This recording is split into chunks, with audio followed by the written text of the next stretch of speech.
پھر کیا ہوا؟ کوئی مولانا نظام الدین جب آئے تو پہلے بدایوں آئے اجودن سے، پاک پٹن سے، اور وہاں سے اپنے سمجھ لیجیے کہ بہن کو اور والدہ کو لے کر کے جب یہاں پہنچے ہیں دہلی، تو میرے دوستو حال یہ ہے اللہ اکبر کہ کبھی 10 دن اس مکان میں رہتے ہیں تو کبھی 2 دن اس مکان میں رہتے ہیں، نہ کوئی مکان ہے، نہ کوئی دکان ہے، نہ کوئی زمین ہے، جہاں بھی آپ نے ڈیرا لگایا وہیں میرے دوستو کوئی نہ کوئی پریشانی پیدا ہو گئی، کیونکہ حکم تھا پیر کا کہ کسی کے دروازے پر نہ جانا۔ یہاں تک کہ ایک تالاب ہے دلی کے اندر، تالاب تھا جہاں پانی تھا، پانی کا ٹینک، وہاں پر جا کر کے آپ نے ڈیرا لگایا۔ کس نے؟ شیخ المشائخ، اللہ، او جو شیخوں کا بھی شیخ ہے اور سلسلے چشتیہ اور نظامیہ کا جو شہنشاہ ہے، اللہ اکبر، ایک تالاب کے کنارے پر ڈیرا لگایا۔ یہ سب میں بات آپ کو اسی لیے بتا رہا ہوں کہ دیکھیے دین جو ہے کس طرح پھیلا ہے۔ اس کے بعد میرے دوستو خانقاہ قائم ہوئی۔ ایک وہ وقت دیکھیے خواجہ صاحب کا کہ وہاں پر میرے دوستو تالاب کے کنارے کے اوپر رات بھی وہیں گزر ہوتی تھی، دن بھی وہیں گزر ہوتا تھا، معلوم نہیں بارش ہوتی تھی تو کہاں جاتے تھے، اور کھانے کے لیے اللہ اکبر، یہ جو ایک سو ہے نا، ایک سو کا چوتھا حصہ، ایک سو، یہ 5 سو میں نہیں کہتا، ایک سو جو ابھی موریشس میں ایک سو، تو ایک سو کا 1/4، 1/4 سو کے اندر 2 من میرے دوستو اس زمانے میں خربوزہ ملتا تھا دلی میں، 2 من۔ اب 2 من میں آپ کو بتاؤں 2 من کتنا ہوتا ہے؟ 2 من 80 سے یعنی 160 پاؤنڈ، 160 پاؤنڈ، 160 پاؤنڈ کیا چیز؟ خربوزہ۔ یہ تربوزہ جو یہاں ہوتا ہے الحمدللہ اور کھاتے ہیں لوگ، تو یہ خربوزہ اور تربوزہ 160 پاؤنڈ کتنے میں ملتا تھا؟ 1/4 سو میں۔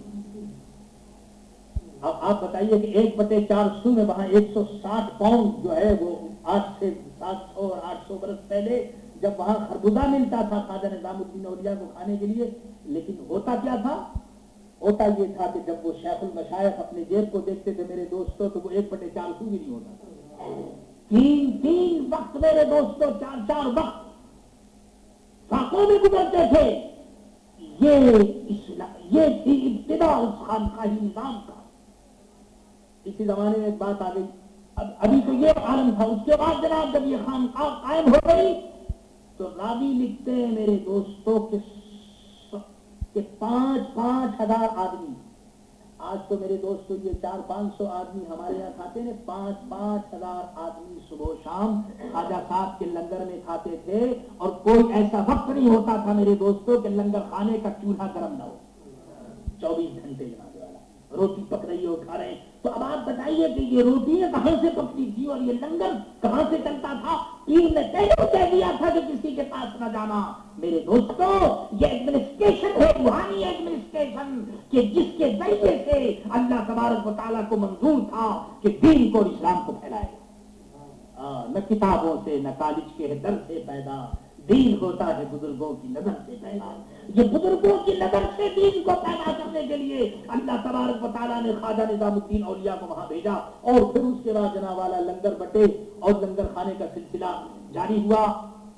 اور جو آدمی آتا سب سے پہلے آپ توبہ کراتے، بتانا یہ توبہ کراتے، توبہ کرانے کے بعد خود خواجہ نظام الدین اولیاء اپنے پیر کا واقعہ لکھتے ہیں کہ میرے پیر بابا فرید گنج شکر رحمت اللہ تعالی علیہ کے پاس کوئی آتا تو سب سے پہلے اس سے توبہ کراتے، کہتے بھائی توبہ کرو، اور توبہ کرانے کے بعد اس سے کہتے کہ تم یہ کہو کہ تم نے اپنا ہاتھ اس کمزور اور ضعیف کے ہاتھ پر رکھا، اور اس کے ذریعے سے حضرت محمد مصطفیٰ صلی اللہ تعالی علیہ وسلم کے ہاتھ پر تم نے ہاتھ رکھا، اور حسبی اللہ لا الہ الا ہو اور لا الہ الا اللہ یہ پڑھاتے، اور کہتے کہ تم وعدہ کرو کہ آج سے تم دین مصطفی پر پورے طریقے سے چلو گے، پورے طریقے پر کام کرو گے، اللہ تعالیٰ کا جو احکام ہے اس کے اوپر عمل کرو گے، اور ایک ٹوپی پہنا دیتے اور کہتے جاؤ کر نقل کرو۔ آپ دیکھ رہے ہیں یہ انسانوں کو بنایا جا رہا ہے، کس طریقے طریقے سے وہ خانقاہوں میں بناتے، روٹی کھاؤ لنگر میں، آؤ جاؤ مرادیں پڑھو، نفل پڑھو، توبہ کرو، استغفار کرو، نفس کو کچل دو۔ اس بات کو خوب یاد رکھیے کہ طریقت وہ یہ نہیں بتاتی کہ نفس کو ختم کر دو، معاذ اللہ، نفس کو ختم کرنے کو نہیں بتاتی، بلکہ طریقت یہ کہتی ہے کہ نفس کو تم توڑو، نفس کو تم اپنے کنٹرول بھی کر لو۔ اس لیے اسلام کے اندر یہ نہیں ہے کہ جنگل میں چلے جاؤ، یہ نہیں ہے۔ اسلام کے اندر یہ نہیں ہے کہ جنگل میں چلے جاؤ سب کو چھوڑ دو، بلکہ اسلام کے اندر یہ ہے کہ گھر میں رہو، بیوی بھی ہوں، بچے بھی ہوں، کاروبار بھی ہو، مکان بھی ہو، سب کچھ چھوڑو، پھر جب تم اللہ کو یاد کرو گے کب۔ بزرگوں، عزیزوں، دوستوں، انسانوں کو بنایا گیا، پھر ہوا کیا سنیے، خواجہ صاحب کی زبانی میں بتاتا ہوں۔ چور، ڈاکو، لٹیرے اور بدماش قسم کے لوگ یہ آتے خانقاہ نظامیہ دلی میں۔ آج یہ کہا جاتا ہے کہ صاحب یہ گناہگار لوگ آ جاتے ہیں، وہ فلاں آدمی آ جاتا ہے، مزاروں پہ دیکھیے تو فلاں فلاں ایسے لوگ ہوتے ہیں۔ ارے بھائی، اللہ تعالیٰ اگر گناہگاروں کو توفیق عطا فرمائے تو اس میں حج کی کیا بات ہے؟ اگر لنگر کھانے کے لیے خواجہ صاحب کا یا غوث پاک کے لنگر میں اگر کوئی گناہگار آ جائے تو زیادہ خوش ہونا چاہیے کہ اللہ تعالیٰ نے اس کو توفیق عطا فرمائی۔ میرے دوستو، یاد رکھو، یہ کھانا یہ کوئی معمولی چیز نہیں۔ اللہ والوں کے نام پر جو کھانا کھلایا جاتا ہے اس میں بھی دین کی تبلیغ ہوتی ہے، اس میں بھی دلوں کو بدلے جاتے ہیں کہ اللہ تبارک و تعالیٰ اس کی برکت ہی سے توبہ نصیب فرمائے اور توبہ کی توفیق دے دے۔ اللہ اکبر۔ عزیزوں، دوستوں، بزرگوں، اب یہ کر رہا ہوں کہ ایسے ایسے لوگ آتے، خواجہ صاحب فرماتے کہ جب وہ آتے اور کہتے کہ حضرت مرید کر لیجیے، تو خواجہ صاحب خود فرماتے کہ میں ان کو مرید کر لیتا۔ مرید کرنے کے بعد بعض لوگوں کے دل میں یہ خیال پیدا ہوا کہ خواجہ نظام الدین اولیاء جو آدمی آتا ہے اس کو مرید کر لیتے ہیں، جو آدمی آتا ہے اس کو مرید کر لیتے ہیں، کچھ تحقیق نہیں کرتے، دیکھتے نہیں کہ یہ واقعی میں مرید ہے یا مرید ہے، کون ہے، اس کی تحقیق کرنی چاہیے، بغیر تحقیق کیے مرید کر لیتے ہیں۔ ایک خلیفہ کے دل میں، خواجہ صاحب کے دل میں یہ خیال، خواجہ صاحب کے خلیفہ کے دل میں یہ خیال پیدا ہوا۔ ایک دن وہ خلیفہ سامنے بیٹھے ہوئے تھے، خواجہ صاحب نے ارشاد فرمایا کہ بھائی میرے بات یہ ہے کہ میں جو سب کو مرید کر لیتا ہوں تو اس کی وجہ یہ ہے کہ دیکھو ایک آدمی میرے پاس ہدایت کے لیے آتا ہے، اب بتاؤ اگر میں اس کو مرید نہ کروں اور میرے مرید نہ کرنے کی وجہ سے اگر وہ واقعی میں گمراہ ہو جائے تو بتاؤ یہ ذمہ داری کس کے اوپر آئی؟ تو میں اللہ اس کے رسول کے بھروسے پر میں جو اس کو مرید کرتا ہوں وہ ہدایت کا وجہ ہے۔ عزیزو دوستو، اب یہ کر رہا ہوں کہ یہ خانقاہی سلسلہ انسانوں کو بنانے کی جو فیکٹری ہے جس میں صحیح معنی میں انسان بنائے جاتے ہیں، یہ خانقاہی سلسلہ سینکڑوں سال پہلے سے شروع ہوا، اور یہ جو ذکر ہم اپنی مسجد میں کرتے ہیں یہ میرے دوستوں خانقاہی سلسلے کی ایک شکل ہے، ایک طریقہ ہے کہ جس میں لوگوں کو، دلوں کو میں اس سے کنٹرول میں کیا جاتا ہے اور نفس کو توڑا جاتا ہے، کیونکہ میرے دوست جب تک یہ نفس انسان کے اوپر اس کا کنٹرول ہے اس وقت تک میرے دوستو آدمی اللہ اور اس کے رسول کا نہیں ہو سکتا۔ جس دن نفس اپنے کنٹرول میں آ جائے بس سمجھ لو آدمی اللہ اور اس کے رسول کا نہیں ہو سکتا۔ جس دن نفس اپنے کنٹرول میں آ جائے بس سمجھ لو کہ معاملہ ختم نہیں ہوگا۔ یاد رکھیے ہمارے درمیان اور ولی کے درمیان فرق کیا ہے، بتاتا ہوں میں آپ کو۔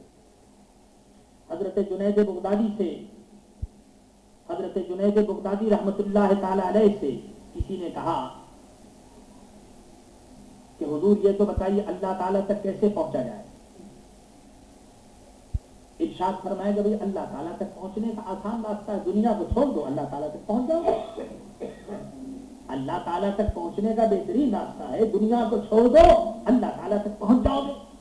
تو دنیا کیا ہے میرے دوستو؟ یہی نفس ہے۔ جب تک آدمی اس نفس کے چکر میں رہے گا اس وقت تک میرے دوستو اللہ تعالیٰ بھی نہیں مل سکتا اور اس کے رسول صلی اللہ تعالیٰ علیہ وسلم کی معرفت بھی نہیں حاصل ہو سکتی۔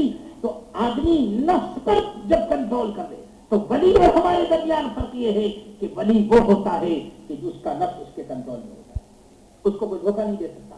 اور ہم وہ ہیں کہ ہمارا نفس ہمارے کنٹرول میں نہیں ہے. تو بس جب نفس ہمارا کنٹرول میں ہو جائے گا تو یاد رکھو کہ دنیا کی کوئی طاقت ہمیں نہیں دھوکہ دے سکتی. کوئی طاقت ہمیں دھوکہ نہیں, کوئی بھی سامنے آ جائے ہمیں دھوکہ نہیں دے سکتی. کیوں؟ اس کی وجہ یہ ہے کہ نفس جو ہے وہ ہمارے کنٹرول میں ہے. اللہ اکبر. وہ واقعہ آپ نے سنا, اللہ شیطان نے پوچھا کسی آدمی سے, بزرگ سے پوچھا کہ حضرت آپ کیا کھانا چاہتے ہیں؟ سبحان اللہ. فرمایا کہ بھائی میں غم کھانا چاہتا ہوں. اللہ, مجھے ایسی غذا کی تلاش ہے جو موت کی غذا ہے. اللہ, میں موت کا جام پینا چاہتا ہوں. فرمایا پہننا کیا چاہتے ہیں؟ فرمایا کہ میں پہننا کفن چاہتا ہوں. اللہ اکبر. پھر ارشاد فرمایا کہ اچھا آپ رہنا کہاں چاہتے ہیں؟ فرمایا کہ میں قبر میں رہنا چاہتا ہوں. تو شیطان نے کہا کہ حضرت آپ کو تو کوئی بہکا ہی نہیں سکتا. آپ کھانا چاہتے ہیں تو موت, اور پہننا چاہتے ہیں کفن, اور رہنا چاہتے ہیں قبر میں, تو آپ کو کون بہکا سکتا ہے؟ بتانا اصل میں یہ ہے کہ جب آدمی اپنی ہر چیز کو اللہ جل جلالہ اور اس کے رسول صلی اللہ تعالی علیہ وسلم کے ہاتھ میں دے دے اور یہ سمجھے کہ بس ہم موت کے لیے تیار ہیں اور موت ہمارے سامنے ہے, تو ایسی صورت میں بتائیے کہ اس کا نفس جو ہے وہ اس کے خلاف کام نہیں کرے گا, اور پھر اللہ اور اس کے رسول صلی اللہ تعالی علیہ وسلم کی یاد ہمیشہ تازہ رہے گی. تو عزیزو دوستو, یہ جو اللہ اللہ ہم کرتے ہیں, اللہ اللہ, تو یہ اللہ اللہ اسی لیے کرتے ہیں کہ تاکہ اس اللہ اللہ کرنے کی وجہ سے ہمارے دل و دماغ کی جو سستی ہے وہ دور ہو, ہمارے دل پر جو غفلت کا پردہ پڑ گیا ہے وہ غفلت کا پردہ چاک ہو, ہمارے دل میں اللہ اور اس کے رسول صلی اللہ تعالی علیہ وسلم کی یاد ہو. خوب یاد رکھیے, ذکر تین طرح سے ہے. بعض ذکر تو وہ ہوتا ہے جو زبان سے ہوتا ہے, بعض ذکر وہ ہوتا ہے جو دل سے ہوتا ہے, بعض ذکر وہ ہوتا ہے جو ہاتھ پاؤں سے آدمی ذکر کرتا ہے, جوارح سے, ہاتھ پاؤں سے بھی اللہ کی یاد ہوتی ہے. یہ ذکر کی تین قسمیں, زبان سے بھی, جیسے سبحان اللہ, الحمدللہ پڑھیے, درود شریف پڑھیے, استغفار پڑھیے, یہ سب ذکر جو ہے یہ زبان سے. لیکن دل, اللہ تبارک و تعالیٰ کی حکمت کے اندر غور کرنا, خدا کا خوف کرنا, خدا سے ڈرنا, یہ میرے دوست دل کا ذکر. اسی لیے صوفیاء کاملین فرماتے ہیں کہ دل زبان کی ذکر سے زیادہ افضل دل کا ذکر ہے, کیونکہ اگر دل کا کبھی کبھی ایسا ہوتا ہے میرے دوستو کہ زبان جو ہے وہ آدمی کی ختم ہو جاتی ہے لیکن دل جو ہے وہ جاری ہے. اسی لیے یہ جو ہم ذکر کراتے ہیں زبان سے اللہ اللہ, یہ اسی لیے کراتے ہیں کہ تاکہ اس کی برکت سے اللہ تبارک و تعالیٰ دل کو جاری کر دے. کیونکہ آپ جانتے ہیں کہ جب آدمی دنیا سے جاتا ہے تو زبان تو اس کی کام نہیں کرتی, زبان کام نہیں کرتی, لیکن اللہ کے فضل و کرم سے دل کام کرتا رہتا ہے. دل جو ہے آخری وقت تک کام کرتا رہتا ہے. تو اگر آپ کو یہ اللہ اللہ اور لا الہ الا اللہ کی عادت پڑ گئی اور مشق ہو گئی تو انشاءاللہ تعالیٰ دنیا سے جاؤ گے تو اس وقت بھی اللہ زبان سے جائیں گے. میرے دوستو, ہم نے خود اپنے استاد محترم حضرت شیخ الحدیث محدث اعظم پاکستان مولانا سردار احمد صاحب رحمۃ اللہ تعالی علیہ کے متعلق سنا کہ بالکل نبض جو ہے وہ ڈوب گئی. ڈاکٹروں نے کہا کہ اب جان نہیں ہے, نبض کی موومنٹ بھی ختم ہو گئی, اور آخری وقت میں لوگوں نے کہا کہ آکسیجن لگا کر ہم دیکھیں کہ کیفیت کیا ہے. تو آکسیجن جو لگایا گیا اور لوگوں نے جو کان لگا کر سنا تو اس وقت بھی میرے دوستو دل سے آواز آ رہی تھی اللہ اللہ اللہ اللہ.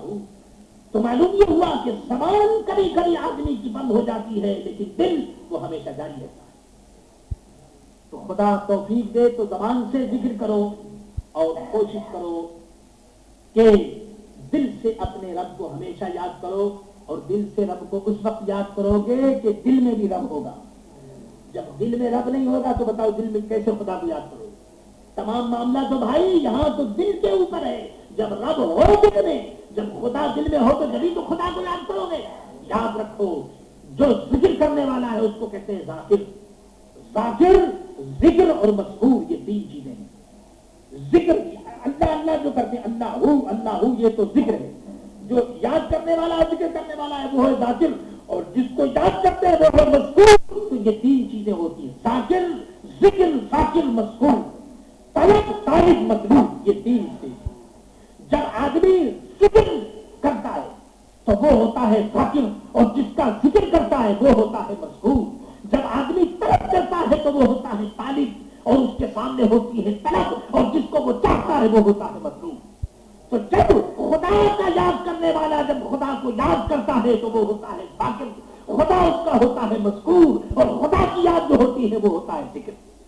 تو اب بتائیے کہ جب خدا ہو مذکور اور خود وہ ذاکر ہو اور خدا کی یاد ذکر ہو, تو اب بتائیے ان تین چیز کے علاوہ 4 کی گنجائش ہے وہاں؟ ہر بس شیطان یہی چاہتا ہے کہ چوتھی چیز بھی ہمارے درمیان آ جائے, ذکر اور ذاکر اور مذکور کے درمیان چوتھی چیز آ جائے. یہی وجہ ہے میرے دوستوں کہ سرکار دو عالم حضرت محمد مصطفیٰ صلی اللہ تعالی علیہ وسلم نے فرمایا لی مع اللہ وقت لا یسعنی فیہ ملک مقرب ولا نبی مرسل. فرمایا کہ میرے لیے ایک ایسا خاص وقت ہوتا ہے کہ نہ وہاں کوئی نبی کی گنجائش ہے, نہ کسی رسول کی گنجائش ہے, نہ کسی فرشتے کی گنجائش ہے. تو میرے دوستوں جب آدمی ذکر کرتا ہے تو کوشش کرنی چاہیے کہ اس کو بھی ایسا اسٹیج مل جائے کہ اس کا خدا ہو وہ ہو, اس کے علاوہ کچھ نہیں. یہ ہے میرے دوستو, جب آدمی اس مقام پر پہنچے گا تو میرے دوستو ذکر میں اس کو مزہ آنے لگے گا, روح جو ہے وہ اس کی زندہ ہو جائے گی, اور پھر وہ قیمتی چیز کہ جو ایک انسان کو حاصل ہوتی ہے اللہ کے فضل و کرم سے اس کو حاصل ہو جائے گی. اللہ یاد رکھو, حدیث میں ارشاد فرمایا مردہ وہ نہیں جس کو لوگ کہتے ہیں کہ مردہ ہے, مر گیا وہ مردہ نہیں. حدیث کہتی ہے کہ زندہ اور مردے کی مثال یہ ہے کہ مردہ وہ ہے کہ جس کا دل خدا کی یاد سے غافل ہو. ایک آدمی دنیا میں چلتا پھرتا نظر آ رہا ہے لیکن وہ خدا کو یاد نہیں کرتا, خدا کی یاد سے غافل ہے, تو اس کو مردہ سمجھو. اور وہ انسان کہ جس کا دل خدا کی یاد میں لگا ہوا ہے, چاہے آپ اس کی نماز جنازہ 1 مرتبہ نہیں آپ 3 مرتبہ پڑھ لیجیے, لیکن میرے دوست وہ زندہ ہے. قبر میں میرے دوست 10 من مٹی کے بجائے 100 من مٹی کے نیچے آپ دفن کر دیجیے, وہ زندہ ہے, اس کی روحانیت زندہ ہے کیونکہ اس کا دل زندہ ہے. اللہ اکبر. ابھی دو دوستوں بزرگوں بتا میں یہ رہا تھا کہ انسان کامل کس طرح بنتا ہے. خدا کی یاد کرنے والا یہی انسان کامل بننے کا طریقہ ہے, یہی راستہ ہے کہ جس سے انسان خدا کا مقرب بندہ اور اچھا بندہ بن سکتا ہے. سنیے, سرکار دو عالم حضرت محمد مصطفیٰ صلی اللہ علیہ وسلم نے فرمایا, چونکہ حضور عرب میں تشریف لائے اور عرب میں اونٹ بہت ہوتے تھے, اس لیے حضور نے فرمایا کہ اے عرب والو, اونٹ تمہاری نظر میں بڑے قیمتی ہیں, لیکن جس طرح سے 100 اونٹ میں کوئی اونٹ ایسا ہوتا ہے کہ جو سواری کے کام آتا ہے, ورنہ عام اونٹ تو وہ ہوتے ہیں کہ جس کے اوپر بوجھ لادا جاتا ہے, لیکن 100 اونٹ میں کوئی اونٹ ایسا ہوتا ہے جو کام کا اونٹ ہو, جس کے اوپر بڑے بڑے لوگ سوار ہوتے ہیں. حضور فرماتے اسی طریقے سے انسانوں میں بڑی مشکل سے کوئی انسان کامل ہوتا ہے. اس مثال سے سرکار دو عالم صلی اللہ علیہ وسلم نے فرما دیا کہ میرے دوستو, یہ ہاتھ اور پاؤں کا نام, یہ ہاتھ 2 آنکھیں ہو اور 1 سر ہو اور 2 ٹانگ ہو اور 2 ہاتھ ہو, اس کو میرے دوستو انسان کامل نہیں کہتے. 2 ہاتھ اور 2 پاؤں یہ تو دنیا کے اندر جتنے آدمی یہاں چلتے پھرتے ہیں سب کے پاس ہے. انسان میں کامل جس کو کہتے ہیں میرے دوستو, وہ صرف ہاتھ اور پاؤں کا نام نہیں ہے, انسان کامل اس دل کا نام ہے جس کے دل میں خدا کی یاد ہو اور خدا کا خوف ہو, وہ ہے انسان کامل. حضور صلی اللہ تعالی علیہ وسلم فرماتے ہیں کہ جس طرح سے 100 اونٹ میں 1 اونٹ مشکل سے ملتا ہے جو سواری کے کام آئے, اسی طرح سے انسانوں میں, اب وہ تو حضور صلی اللہ علیہ وسلم نے ارشاد فرمایا, اب حالات میرے دوستو یہ ہیں کہ آپ 100 نہیں ہزاروں انسانوں میں آپ اگر دیکھیں گے تو آپ کو انسان کامل مشکل سے نظر آئے.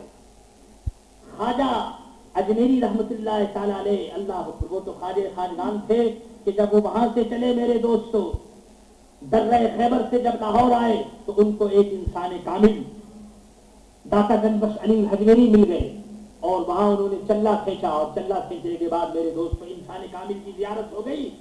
اب آج ہمارا حال یہ ہے کہ ہزاروں میں نہیں لاکھوں میں ڈھونڈنے کے بعد بھی میرے دوستو انسان کامل ہمیں نظر نہیں آتا, بڑی مشکل ہے. اور پھر یہ تو آپ کیا کہیں گے کہ کیا انسان کامل نہیں ہے؟ انسان کامل آج بھی موجود ہے.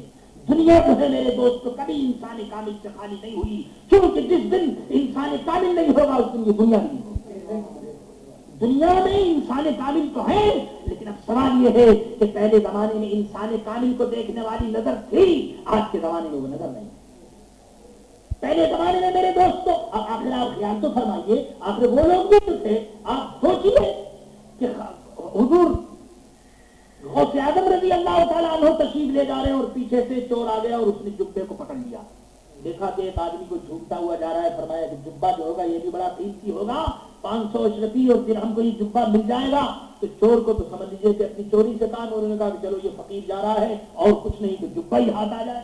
ادھر میرے دوست چور نے جبے پر ہاتھ دیا اور ادھر غوث اعظم رضی اللہ تعالیٰ عنہ کی نظر جو پڑی تو فرمایا کہ الہ العالمین، یہ چور آیا ہے عبد القادر جیلانی کے جبے کو لینے کے لیے، اور الہ اب اس کا ہاتھ جو ہے اس جبے پر آ گیا ہے۔